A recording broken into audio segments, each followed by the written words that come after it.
Bismillahirrahmanirrahim. Alhamdulillahi rabbil alamin, wassalatu wassalamu ala asrafil anbiya'i wal mursalin sayyidina Muhammadin nurika sari wa madadikal jari wa jama'ana ya Allah biha fi kulli atwari wa ala alihi wa sahbihi ya nur. Subhanaka la ilma lana illa ma 'allamtana innaka antal alimul hakim. Rabbi shrah li sadri wa yassir li amri wahlul 'uqdatam min lisani yafqahu qawli. Assalamualaikum warahmatullahi wabarakatuh.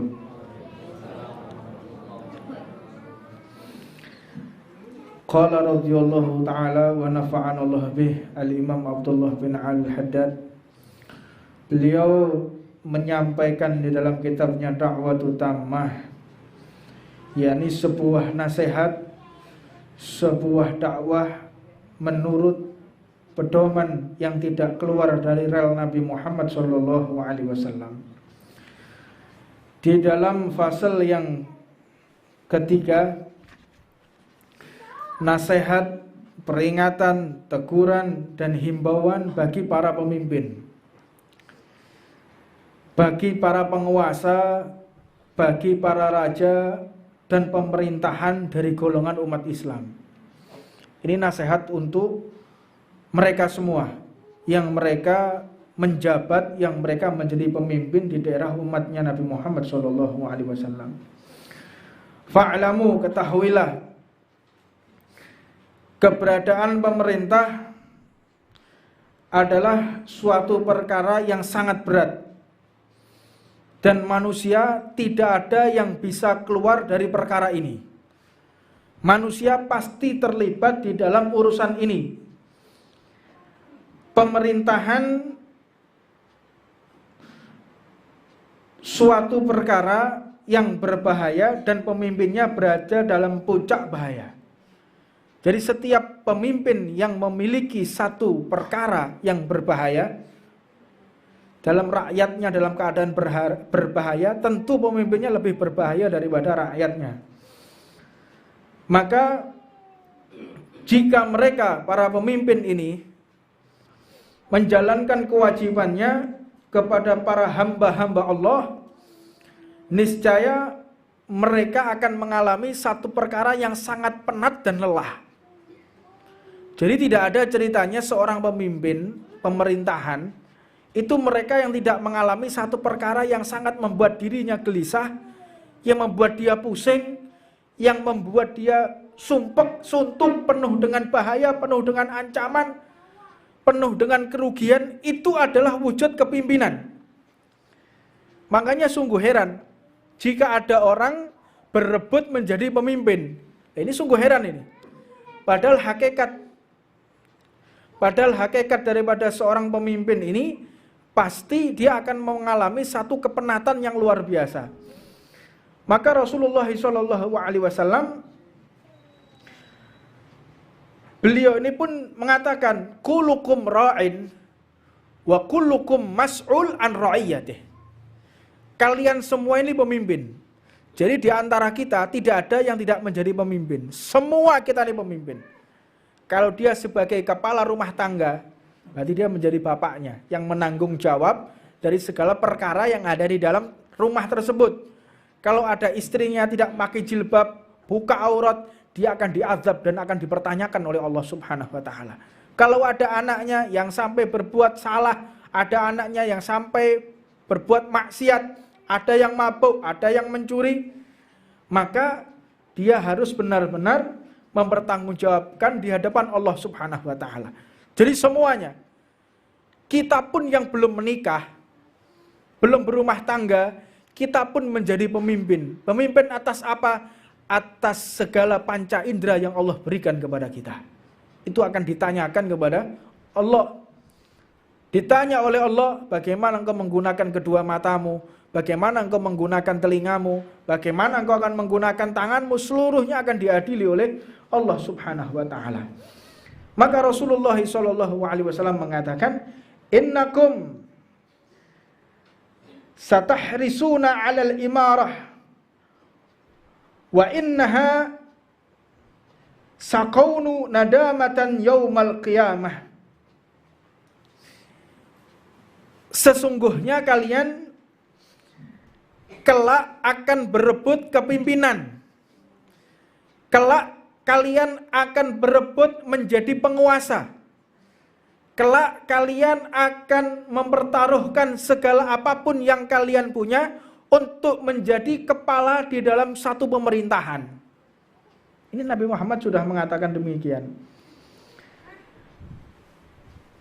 Wa innaha, dan sesungguhnya hal itu akan menjadikan penyesalan di hari kiamat nanti. Kalian akan menyesal. Tidak ada satupun pemimpin di muka bumi ini yang tidak menyesal ketika nanti di akhirat. Makanya kalau ada orang menjadi pemimpin, lalu dia bisa menikmati kepemimpinannya, tidak akan dia mampu untuk berbahagia di akhirat. Orang yang menjadi pemimpin di dunia, tentu dia akan sengsara dan sangat susah hidupnya. Waktu untuk keluarga berkurang, waktu untuk dirinya berkurang, semuanya berkurang. Nah, beda dengan orang sekarang ya. Berlomba-lomba untuk menjadi pemimpin. Nyogok sana, nyuap sana, bayar, pakai kalau sudah mau pilkada, ngamplopi kepala-kepala tokoh-tokoh agama, diamplopi, didatangi untuk supaya nanti mendukung dia. Ini terjadi kata Rasulullah SAW. Nabi Muhammad ini mengatakan kepada kalian para pemimpin, Allahumma man wali min amri ummati syai'a fasaqqa alaihim fashkuk alaih. Ya Allah, barang siapa yang memimpin sebagian dari umatku lalu memberatkan mereka, ada pemimpin memberatkan umat Rasulullah, fashaqqa alaihim fashkuk alaih. Ketika memberatkan umatku, maka beratkanlah atasnya. Jadi orang kalau sudah memberatkan umatnya Rasulullah, jadi pemimpin, belum menaikkan BBM, belum menaikkan tarif listrik, menambah, menjadi berat atas kepemimpinan dia, menjadi berat umatnya Rasulullah, maka dia akan diperberat ketika nanti menghadap kepada Allah Subhanahu wa taala. Man min walin ala nasi ila ji'a bihi yaumal qiyamah maghlulatan yadahu illa unuqih. Jadi tak seorang pun yang memimpin manusia kecuali kelak di hari kiamat akan datang dalam keadaan terikat tangannya. Terikat tangannya illa unuqih. Jadi seperti ini posisinya, ditekuk. Ditekuk begini, nempel antara leher sama lututnya, ditarik begini oleh malaikat. Fakkahu adluhu wa abqahu jawrahu. Maka semua pemimpin itu akan diberlakukan sama oleh Allah. Dia baik atau tidak baik, ya. Dia baik atau tidak baik dalam keadaan seperti itu. Maka yang bisa melepaskan ikatan di tangannya dan bisa membuat dirinya tegak lagi, yaitu keadilan yang telah dia perbuat. Ketika dia berbuat adil, ketika dia berbuat amanat, tidak berbohong, tidak berkhianat, maka terlepaslah ikatan tersebut. Jadi tanpa terkecuali, siapapun yang menjadi pemimpin akan diikat oleh Allah Subhanahu wa taala. Makanya banyak orang nggak mau jadi pemimpin. Ini jadi pemimpin jadi rebutan, naudzubillah min dzalik. Atau sebagai kezalimannya dia akan menghukumnya. Jadi ikatan itu akan menjadi tambah seret, tambah ditarik, tambah terbelenggu, tambah antara leher dan lututnya semakin bertemu dan semakin keras ikatan tersebut sehingga dia sampai menjulurkan lidahnya, naudzubillah min dzalik. La yawadanna rijalun law anna dawaibahum mulaqatun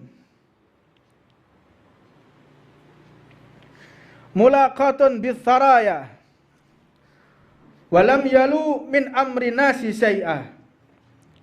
Rasulullah mengatakan seseorang akan menginginkan rambut mereka yang akan dikepang tergantung pada binatang. Maka mereka ini merasa tak akan pernah bertanggung jawab atas perkara manusia sedikit pun. Maknanya seseorang ini akan diikat dengan rambut yang dikepang seperti binatang, dan mereka ini tidak akan pernah mengakui apa yang pernah dia lakukan di dunia. Jadi pemimpin ini, makna dalam hadis ini, seseorang ini tak akan berani mengakui dirinya sebagai pemimpin. Tapi kalau di muka bumi, saya ini pejabat, bener enggak? Saya ini pejabat loh. Saya ini anggota dewan loh. Saya ini seorang gubernur. Saya ini seorang pemerintah. Tapi mereka nanti di akhirat nggak ada yang berani mengakui dirinya sebagai pemimpin. Naudzubillah min dalik. Naudzubillah min dalik. Jadi pemimpin ini naudzubillah min dalik. Sangat berat di hadapan Allah Subhanahu wa taala. Kam min muhawwidhin fi malillahi ta'ala bighairi haq lahun naru yaumal qiyamah. Berapa banyak orang yang ikut campur dalam dalam harta Allah tanpa memilih hak sehingga baginya api di hari kiamat. Banyak orang ini yang memimpin akhirnya hartanya terkontaminasi dengan harta-harta yang tidak halal. Banyak. Makanya hati-hati dalam menjadi seorang pemimpin. Jangan ada yang mampu dan jangan ada yang mau mereka untuk menjadi pemimpin umat Nabi Muhammad SAW. Makanya Sayyidina Umar bin Abdul Aziz, itu ketika didatangi seseorang yang masuk rumahnya, wahai Khalifah Umar bin Abdul Aziz, aku ingin bertanya kepadamu pada saat itu, pada malam hari ya. Saat itu pada malam hari. Zaman itu belum ada listrik.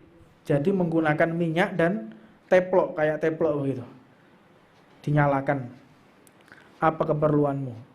Soal pemerintahan, kebijakan pemerintahan, atau soal apa? Atau ini mungkin soal pribadi? Naam ya Khalifah, ini soal pribadi. Langsung lampunya tadi dimatikan. Dipateni lampunya tadi.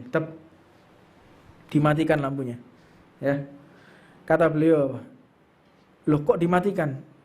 Tamunya dia mengatakan, loh kok dimatikan? Kok dimatikan kenapa? Karena ini urusan pribadi. Ini urusan pribadi. Sedangkan minyak yang aku gunakan, ini minyak yang digunakan untuk melayani masyarakat. Jadi tidak berani menggunakan minyak untuk urusan pribadi. Sekarang lihat. Mobil plat merah digeng lencer. Ya. Itu untuk tugas itu.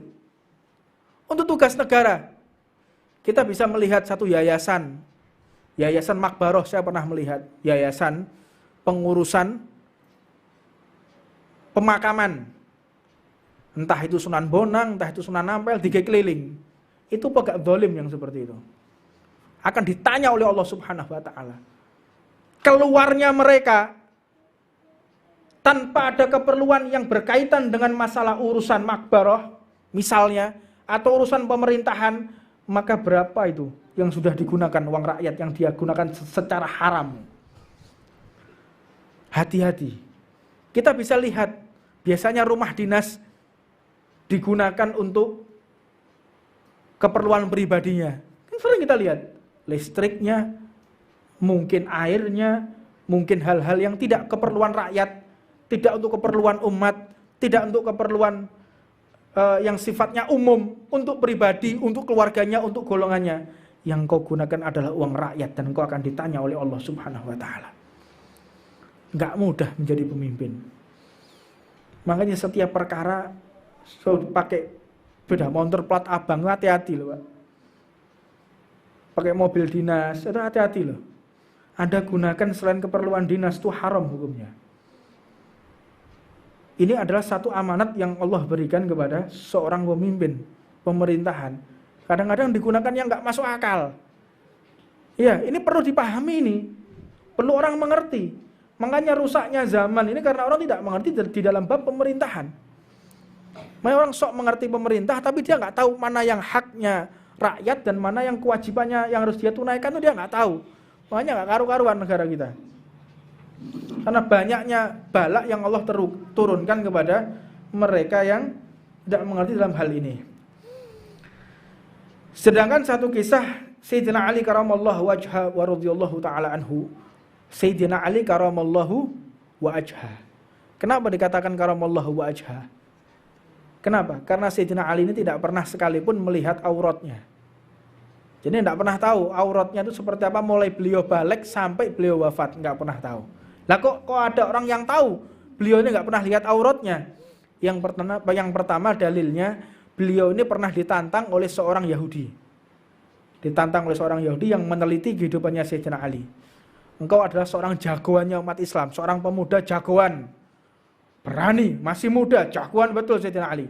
Nggak ada yang berani menghadap Sayyidina Ali karena pintu Khaybar pun ditendang sama Sayyidina Ali. Luar biasa Sayyidina Ali ini. Maka ayo engkau bertanding atas nama agamamu demi kehormatan agamamu. Berani Sayyidina Ali. Bukan untuk kehormatanmu, untuk kehormatan agamamu. Ayo kita bertanding. Jangan engkau mempermalukan agamamu, ya. Ketika datang, pas berhadapan-hadapan disaksikan banyak orang, lah kok Yahudi ini membuka celananya. Iya, membuka celananya. Telanjang, dia nggak pakai celana dalam, dibuka, kelihatan kemaluannya. Langsung lari Sayyidina Ali. Lari ketakutan. Kata Sayyidina Ali, aku kalah dengan dia. Dia tahu kelemahanku. Kalau aku tidak pernah sekalipun melihat aurat. Nah ini. Jadi Sayyidina Ali juga tidak. Jadi Sayyidina Ali bukan pamer ya. Saya ini nggak pernah lihat aurat. Enggak. Dengan kejadian itu akhirnya terbongkar amaliyahnya Sayyidina Ali. Jadi seseorang itu seperti itu. Jadi bukan menceritakan saya ini ini terpaksa. Kenapa engkau lari? Mohon maaf, aku lari sebelum bertanding karena aku memang tidak pernah melihat aurat. Dia membuka aurat. Bahkan auratku pun sendiri aku tidak pernah melihatnya. Makanya dikatakan karamallahu wa ajha. Makanya orang kalau pengen dak pikun, orang kalau kepingin dak pikun, satu caranya, jangan kita melihat air kencing kita atau kotoran kita. Karena orang kalau melihat kotoran air kencing atau kotoran buang air besarnya itu akan menurunkan kecerdasan. Yang pertama, kecerdasannya akan menurun, lalu tambah pikun. Jadinya tambah pikun, susah untuk mengingat daripada perkara-perkara yang baik, tapi mudah mengingat perkara-perkara yang buruk. Ya, hati-hati kalau kita lagi mandi, itu kalau bisa kita thalabul ilm ini telesan kalau bisa. Ya, kecuali sudah benar-benar tidak bisa di tempat yang dingin misalnya atau kita lagi bepergian susah. Tapi kalau di rumah kalau bisa sediakan sarung 3 telesan. Jadi ketika kita mandi sak sarung-sarunge. Mandi sama sarung. Jadi kita tidak akan melihat aurat kita. Ini amaliyah yang wajib kita kerjakan. Dan insya Allah kalau kita kerjakan kita akan mudah bermimpi bertemu dengan Nabi Muhammad SAW. Ini salah satu kiatnya. Mujahadahnya orang akan bertemu dengan Rasulullah SAW. Maka Sayyidina Ali ini jika terkumpul harta di Baitul Mal, maka Sayyidina Ali ini senantiasa membagikan hingga tidak tersisa 1 dirham pun. Jadi tidak ada yang namanya APBD, APBN yang tertimbun, itu tidak ada. Ini kritikan juga untuk pemerintah. Kadang-kadang APBD, APBN yang masih tersisa digawe bancaan, Pak. Iya, digawe bancaan. Oh, ini tidak ada yang meminta kok dari pondok pesantren. Oh, ini tidak ada kok minta dari yayasan yatim piatu. Ya sudah gimana? Ya kita harus habiskan, kita harus nolkan. Hati-hati. Kalian akan disidang oleh Allah Subhanahu wa taala. Makin harus disampaikan ini. Ya, ini tugas saya untuk menyampaikan kepada orang-orang yang para penguasa pemerintah. Ini tugas saya menyampaikan apa yang telah disampaikan oleh Imam Abdullah bin Alwi al-Haddad. Jadi tanpa sensor ini harus disampaikan memang. Mau suka tidak suka, ya ini keadaan kita. Kemudian Sayyidina Ali ini melakukan sholat di Baitul Mal tadi, di lumbung makanan tadi, beliau sholat. Setelah dibagikan tidak tersisa 1 dirham pun, tidak tersisa satu biji gandum pun, tidak tersisa semua yang harus dibagikan. Beliau pun sholat dan menjadi saksi atas perlakuan beliau. Ya Allah, aku sekarang sholat dan menjadi saksi daripada perkara yang telah aku lakukan. Ini yang dilakukan oleh Sayyidina Ali bin Abdul Aziz. Makanya dikatakan juga ketika Khalifah Sayyidina Umar bin Abdul Aziz rahimahullahu ta'ala wa ardhah menjabat sebagai khalifah, beliau ini sering terjadi tangisan di dalam rumahnya. Jadi khalifahnya Sayyidina Umar bin Abdul Aziz, beliau ini mengatakan bahwa beliau ini termasuk orang yang termasuk khalifah, ya. Kalau seandainya ada khalifah Khulafa Ar-Rasyidin, beliau ini yang ketujuh. Jadi ada perkara yang mengatakan beliau ini yang kelima, itu enggak mungkin. Beliau bisa menandingi Sayyidina Hasan dan Sayyidina Husain. Jadi masih ada Sayyidina Hasan, Sayyidina Husain, Sayyidina Ali Zainal Abidin, ahli baitnya Rasulullah yang meminum langsung air ludah Nabi Muhammad SAW. Jadi beliau ini yang khalifah yang ketujuh, mungkin atau yang kedelapan. Kalau seandainya beliau ini ada. Makanya khalifah ini zaman dulu tuh benar-benar jaya umat Islam. Dan jaya seluruh orang yang bukan Islam. Orang yang bukan Islam jaya, orang yang di luar Islam pun jaya. Karena apa? Karena dipimpin oleh mereka yang adil dan menegakkan syariatnya Allah Subhanahu wa taala. Beliau ini seringkali membuat menangis keluarganya. Wahai khalifah, sudah tidak ada makanan di rumah. Wahai khalifah, engkau sekarang sudah miliknya umat. Engkau tersenyum kepada istrimu pun sudah tidak. Engkau sudah tidak bisa lagi untuk mendidik anak-anakmu. Dirinya semuanya untuk umat. Ya, saya kira gak Pak, jadi pejabat tambah makmur ya. Asalnya gak di sepeda motor, jabat duwe sepeda motor. Asalnya gak jabat, duwe jabatan, malah jadi punya mobil, punya segala macam dari jabatan tadi. Kifat ya. Ini benar-benar harus vulgar, benar-benar harus dipengerti ya. Ini ada daripada satu perkara yang wajib seseorang itu mengetahuinya. Jangan sampai kita tidak tahu. Jangan sampai kita menjadi pemimpin. Jangan sampai menjadi pemimpin yang zalim kepada rakyatnya. Tapi tatkala seseorang sudah benar-benar menjadi pemimpin dan dia amanat dan rakyatnya pun mencintai, menegakkan keadilan, maka setiap hari dia dihitung umroh dan haji di hadapan Allah. Bendino haji, bendino umroh. Setiap hari bersolawat 100.000 kali, setiap hari berzikir 100.000 kali, setiap hari beristighfar 100.000 kali. Kalian mampu 100.000 kali sehari? Nggak mampu. Solawat 100.000? Nggak mampu. Jadilah pemimpin tapi adil. Semua itu akan dapat kalian lakukan setiap hari. Dan seperti kalian menghatamkan Al-Quran 100 kali. Menghatamkan Al-Quran 100 kali dalam sehari. Kalau kalian benar-benar menjadi pemimpin yang adil di antara umat Nabi Muhammad SAW. Untuknya ini sebagai peringatan dan untuknya ini sebagai perkara yang benar-benar wajib kita pahami, wajib kita pikirkan.